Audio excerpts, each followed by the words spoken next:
अरे ये कौन मूर्ख है, मेरी सीमा में बेखबर सो रहा है था।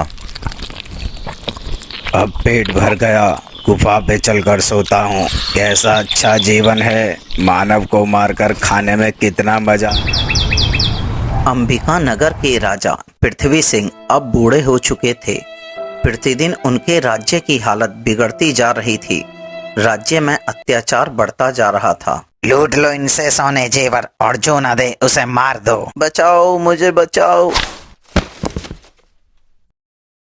छोड़ दे मुझे शैतान। लुटेरों का एक दल दिन दहाड़े राज्य के लोगों को लूटता और राज सैनिक जनता की रक्षा के लिए आते। लेकिन लुटेरों की सहायता एक जिन करता। वह सैनिकों को खिलौने की तरह उठाकर फेंक देता। अंबिका नगर की दूसरी मुसीबत था एक राक्षस जो मनुष्य का शिकार करता। जब तक मुझे अंबिका नगर से मानवों की गंध आती रहेगी तब तक मैं इस क्षेत्र से नहीं जाऊंगा। यहाँ बड़ी आसानी से शिकार मिल जाता है। और अंबिका नगर की तीसरी मुसीबत थी किनारे पर बहती नदी। जब बाढ़ से फैलती तो अंबिका नगर को तहस नहस कर देती। बचाओ, मुझे बचाओ। हम अब बूढ़े हो चुके हैं महारानी, जबकि अंबिका नगर को एक युवा शासक की आवश्यकता है जो उन्हें राज्य पर छाई तीनों मुसीबतों से छुटकारा दिला सके। काश हमारा पुत्र पवन आलसी व कामचोर ना होता तो हमें यूं अपनी प्रजा को मौत के मुंह में जाते हुए देखकर अपनी बेबसी पर यूं खून के आंसू ना बहाने पड़ते।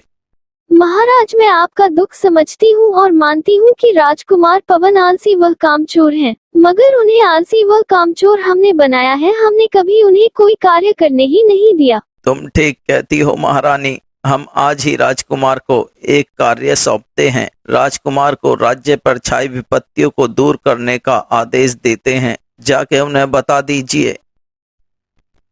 महारानी ने राजकुमार पवन को महाराज का आदेश सुना दिया। जो आज्ञा माँ, पर मैं अकेला ही जाऊंगा। महाराज की आज्ञा के अनुसार मुझे सर्वप्रथम लुटेरों की खोज में जंगल की ओर ही चलना चाहिए। यदि राज्य से लुटेरों का अंत हो जाए तो जनता को भी चैन की सांस आएगी।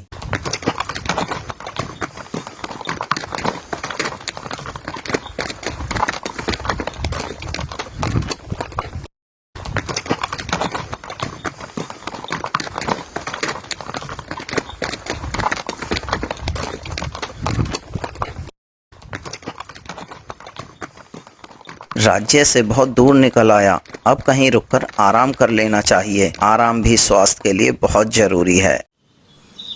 एक घने वृक्ष के नीचे राजकुमार सो गया।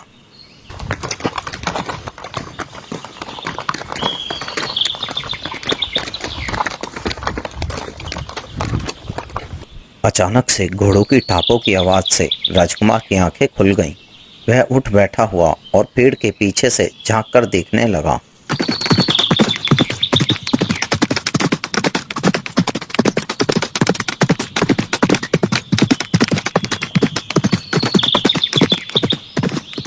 ओह, तो इस पहाड़ी की गुफा में लुटेरों ने अपने छुपने का स्थान बना रखा है। चलो, आलस करने से लुटेरों का पता तो चला।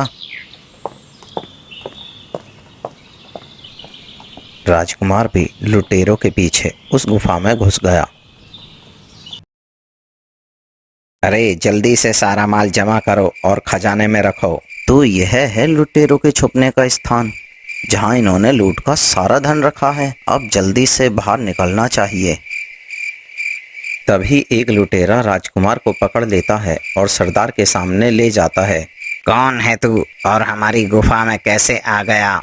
सरदार, कपड़ों से तो ये राजघराने का लगता है। मैं अंबिका नगर का राजकुमार हूँ और यहाँ तुम लोगों की खोज में आया ताकि तुम सबको खत्म कर सकूं। राजकुमार, तुम्हारी इच्छा मैं अभी पूरी किए देता हूँ। देखते हैं कौन किसको खत्म करेगा। इतना कहकर सरदार ने अपनी उंगली से अंगूठी निकाली और जमीन पर रगड़ दी। तभी एक विशालकाय जिन प्रकट हुआ। मेरे आका, क्या हुक्म है इस गुलाम के लिए? यह राजकुमार हमारा भेद जान चुका है, इसे ले जाकर मार डालो। मेरे आका, मैं तुम्हें दुनिया की दौलत लाके दे सकता हूँ ये लूटपाट छोड़ दो। मुझे लूटपाट में मजा आता है, मैं लूटपाट कभी नहीं छोड़ूंगा। ठीक है, मैं अपना काम करता हूँ। इस मच्छर को अभी ठिकाने लगा के आता हूँ मेरे आका। अब तो मारे गए बेटा पवन, जल्दी से कुछ सोचना होगा। सरदार मुझे माफ कर दो, मेरी जान बख्श दो। ले जाकर मार दो इसे। राजकुमार को अपनी हथेली पर उठाकर जिन आसमान में उड़ने लगा। अच्छा जिन भाई, एक बात बताओ, तुम लुटेरे के सरदार को आका क्यों कहते हो? जिसके पास अंगूठी होती है वही मेरा आका होता है। अच्छा, यह अंगूठी जिसके घिसते ही तुम पैदा हो गए थे? हाँ, यही अंगूठी, मगर यह तुम्हारे पास कैसे आई? माफी मांगते वक्त यह अंगूठी मैंने लुटेरे की उंगली में से निकाल ली थी। अब मैं तुम्हें नहीं मार सकता, तुम मेरे आका हो। मेरे लिए क्या हुक्म है मेरे आका? जिन भाई, अब वापस चलकर लुटेरों को बंदी बना लो।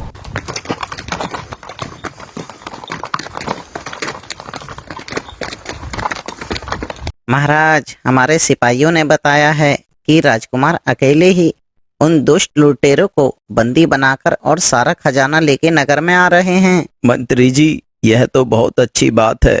अब हमारे राज्य की जनता चैन की नींद सो सकती है। मंत्री जी, आप जल्दी से राजकुमार के स्वागत की तैयारी करो। राजकुमार महल में अपने पिता के पास जाते हैं। राजकुमार को देखते ही राजा गले से लगा लेते हैं। पुत्र पवन, तुमने राज्य की सबसे बड़ी विपत्ति दूर कर डाली। जिन लुटेरों को हमारी सेना वर्षों से नहीं पकड़ पाई, तुमने 2 ही दिन में अकेले उन्हें बंदी बना लिया। अब उस राक्षस का भी अंत कर डालो। जो दूसरी विपत्ति है, उस राक्षस के भय से प्रजा राज्य से जा रही है। पुत्र, जो आज्ञा पिताजी। पुत्र, राक्षस का अंत करने के लिए जितनी सेना चाहो उतनी ले जाओ। पिताजी, मुझे सेना की नहीं, आपके आशीर्वाद की जरूरत है। आप बस मुझे आज्ञा दीजिए, मैं उस मानव भक्षी राक्षस का अंत कर सकूं। सदैव विजयी रहो पुत्र। राजकुमार एक बार फिर निकल चुका राज्य के ऊपर आई दूसरी विपत्ति, मानव भक्षी राक्षस का अंत करने। जिस प्रकार लुटेरों का अंत हो गया, उसी प्रकार शायद इस अंगूठी के जिन की मदद से राक्षस का भी अंत हो जाए। इतनी दूर आ गया, लेकिन राक्षस के दर्शन अभी तक नहीं हुए। थोड़ी देर रुक के आराम कर लेना चाहिए। यात्रा की लंबी थकान के कारण राजकुमार को नींद आने लगी और आलसी राजकुमार को शीघ्र ही नींद ने घेर लिया। निकट ही राक्षस शिकार कर रहा था। अब पेट भर गया, गुफा पे चलकर सोता हूँ। कैसा अच्छा जीवन है, मानव को मारकर खाने में कितना मजा आता है। अरे ये कौन मूर्ख है, मेरी सीमा में बेखबर सो रहा है। चलो, जो भी है इसे कैद खाने में ले चलता हूँ। जब भूख लगेगी तब इसका मांस खाऊंगा। अरे ये सब क्या है? ये तुम्हारी मौत है। अगर अभी मेरा पेट भरा हुआ नहीं होता तो तेरा कोमल मांस में अभी खा जाता। ओह, तो तुम वही दुष्ट राक्षस हो जिसने अंबिका नगर में आतंक फैला रखा है? हाँ, मैं ही हूँ वो राक्षस। जमीन इतनी दूर है, अंगूठी रगड़कर जिनको भी नहीं बुला सकता। राक्षस ने राजकुमार को एक कैद खाने में डाल दिया, जिसमें और भी मनुष्य कैद थे। अगर तुम में से किसी ने भी यहाँ से भागने की कोशिश की तो मेरे मित्र ये खूंखार सिंह फाड़ कर खा जाएंगे तुम्हें। शैतान के मित्र भी शैतान। जिस दिन इस राक्षस को बाहर शिकार नहीं मिलेगा, ये हमें खा जाएगा। भाई मुझे बचाओ, मैं मरना नहीं चाहता। मेरी बूढ़ी माँ मेरा इंतजार देख रही होगी।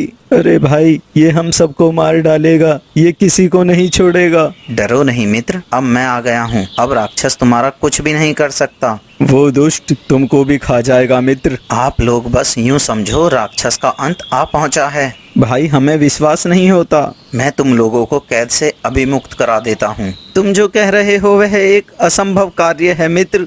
अगर हम इस कैद से निकल भी गए तो पहले हम इन सिंगों का भोजन बनेंगे, और अगर बच गए तो उस राक्षस का। राजकुमार ने अंगूठी जमीन पर घिसी और अगले ही पल वहां जिन उपस्थित हो गया। क्या हुक्म है मेरे आका? इन सिंहों को मारकर हमें इस कैद से मुक्त कराओ मित्र। जिन ने एक ही मुट्ठी के वार से सिंह को यमलोक पहुंचा दिया और उस राक्षस की कैद को तोड़ दिया। मित्रों, अब आप सभी आजाद हो, आप अपने घर पे जा सकते हो। मैं इस राक्षस का अंत करके ही आऊंगा। अचानक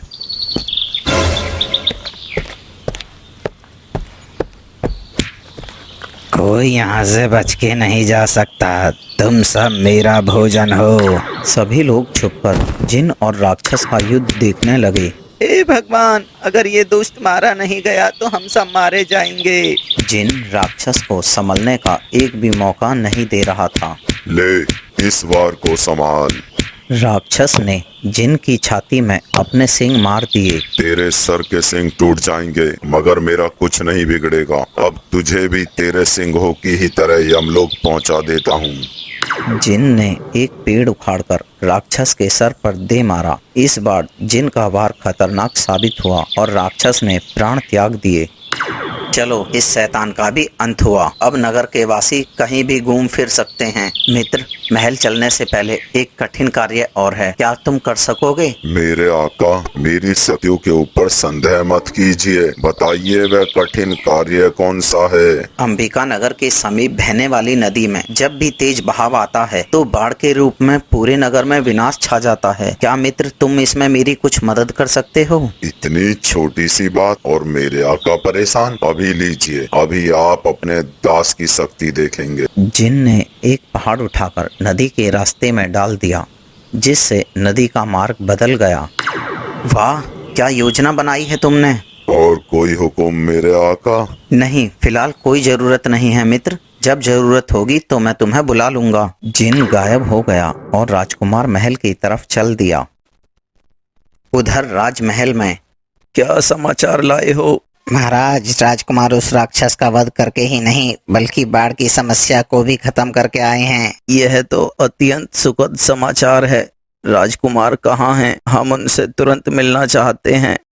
तुमने राज्य की सभी विपत्तियां दूर कर दी बेटा। अब तुम इस सिंहासन के असली हकदार हो। और राजा ने कुछ ही दिन में राजकुमार का अभिषेक कर दिया। किसे धन्यवाद दूं, चोरी के जिन को या फिर लुटेरों के सरदार को?